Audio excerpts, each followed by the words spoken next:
इतिहास का सबसे रहस्यमय युद्ध, जब सब कुछ बदल गया। इतिहास के पन्नों में कई युद्ध दर्ज हैं, लेकिन कुछ युद्ध ऐसे होते हैं जो सिर्फ तलवारों से नहीं बल्कि रहस्यों से लड़े जाते हैं। ये कहानी है एक ऐसे ही युद्ध की, एक ऐसा युद्ध जिसने न सिर्फ एक साम्राज्य को खत्म किया बल्कि पूरी दुनिया की दिशा बदल दी। मैं नेपोलियन साल बोनापार्ट हूँ, फ्रांस का 1815। सम्राट। मेरी यूरोप की महत्वाकांक्षा है धरती यूरोप का डर नक्शा और बदलना। अनिश्चितता में डूबी हुई थी। सैनिकों, हमारी एक जीत नाम पूरी हो हर चुकी जगह है। गूंज रहा था। आगे बढ़ो, नेपोलियन विजय हमारी है। बोनापार्ट। दुश्मनों की एक ऐसा बढ़ती ताकत योद्धा और उनकी चालों से जिसने चिंता बढ़ अपनी रही है। रणनीति हमें और सतर्क हिम्मत रहना से होगा। हाँ, वे आधी अपनी दुनिया रणनीति को बदल अपने रहे हैं। हमें कदमों में झुका दिया था। लेकिन हर कहानी का एक अंत होता है और नेपोलियन के लिए वो अंत करीब आ चुका था। वॉटरलू, एक छोटा सा मैदान, लेकिन इस मैदान पर होने वाला युद्ध इतिहास का रुख बदलने वाला था। 18 जून 1815।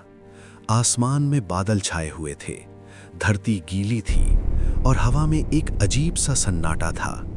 फ्रांसीसी सेना तैयार थी, ब्रिटिश और उनके सहयोगी, लेकिन इस युद्ध में कुछ अजीब था, कुछ ऐसा जो किसी को समझ नहीं आ रहा था। नेपोलियन, जो हमेशा आत्मविश्वास से भरा रहता था, आज थोड़ा हिचकिचा रहा था। क्या ये सिर्फ मौसम का असर था या फिर किस्मत ने पहले ही फैसला कर लिया था? युद्ध शुरू हुआ।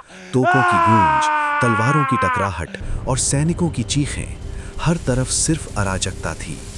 नेपोलियन की सेना आगे बढ़ रही थी, लेकिन कुछ गड़बड़ हो रहा था। उसकी रणनीति, जो हमेशा काम करती थी, आज बार-बार असफल हो रही थी। और तभी दूर से धूल का एक बड़ा गुबार उठता दिखाई दिया। प्रशियन सेना, जो अचानक युद्ध के मैदान में आ पहुंची। ये वो मोड़ था जिसने सब कुछ बदल दिया। नेपोलियन की सेना अब दो तरफ से घिर चुकी थी। घंटों तक चला ये भयानक युद्ध, लेकिन अंत अब तय हो चुका था। नेपोलियन हार चुका था। एक ऐसा योद्धा जिसे अजेय माना जाता था, आज इतिहास बन चुका था।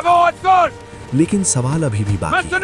क्या ये सिर्फ एक युद्ध था या फिर इसके पीछे छुपा था कोई बड़ा रहस्य? क्या नेपोलियन की हार सिर्फ एक गलती थी या फिर एक साजिश? इतिहास आज भी इन सवालों का जवाब ढूंढ रहा है और शायद ये रहस्य कभी पूरी तरह सामने नहीं आएगा, क्योंकि कुछ युद्ध कभी खत्म नहीं